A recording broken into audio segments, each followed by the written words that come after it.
अस्सलाम वालेकुम। आज हम पढ़ने वाले हैं लिविंग वर्ल्ड, जो 11th का बायो का फर्स्ट चैप्टर है।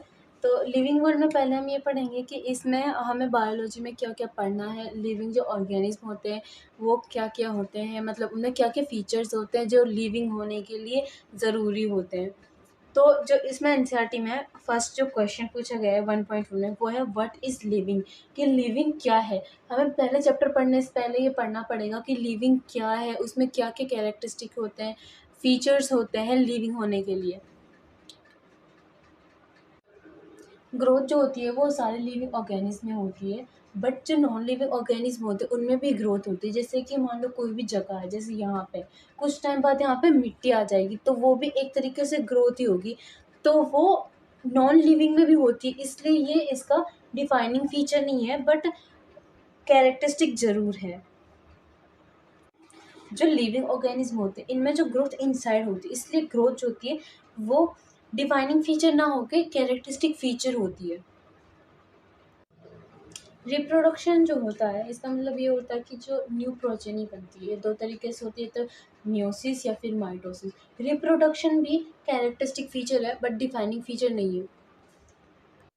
कैरेक्टरिस्टिक फीचर इसलिए है क्योंकि कुछ ऑर्गेनिज्म ऐसे होते हैं जो रिप्रोड्यूस नहीं कर पाते। एग्जाम्पल जैसे म्यूल हो गया, बट वो लिविंग तो होता है, इसीलिए कैरेक्टरिस्टिक फीचर डिफाइनिंग फीचर नहीं है।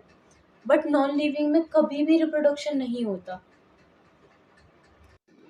रिप्रोडक्शन काफ़ी अलग अलग तरीके से, जैसे फंजाई होता है वो मल्टीप्लाई होता है और स्प्रेड होता है स्पोर्स में। स्पोर्स उनके एसेक्सुअल बनते हैं मोस्टली, और मिलियंस ऑफ स्पोर्स बनते हैं।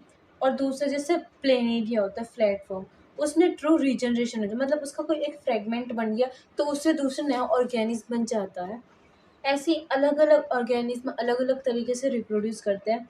एक एग्जांपल है अमीबा का, एंड अमीबा का एक लाइन है एनसीईआरटी में, amoeba reproduction is synonymous with growth that is increase in number of cells. मतलब कि अमीबा में जब ग्रोथ होती है तो ग्रोथ के साथ साथ ही रिप्रोडक्शन भी होती है, क्योंकि ये यूनिसेलर होती है। मान लो ये एक अमीबा की सेल है, ये ग्रो करेगा तो इसमें दो सेल बनेगी, तो ये इसकी दूसरी प्रोजेनी बन गई, तो ये रिप्रोडक्शन भी हुआ और साथ में ग्रोथ भी हुआ।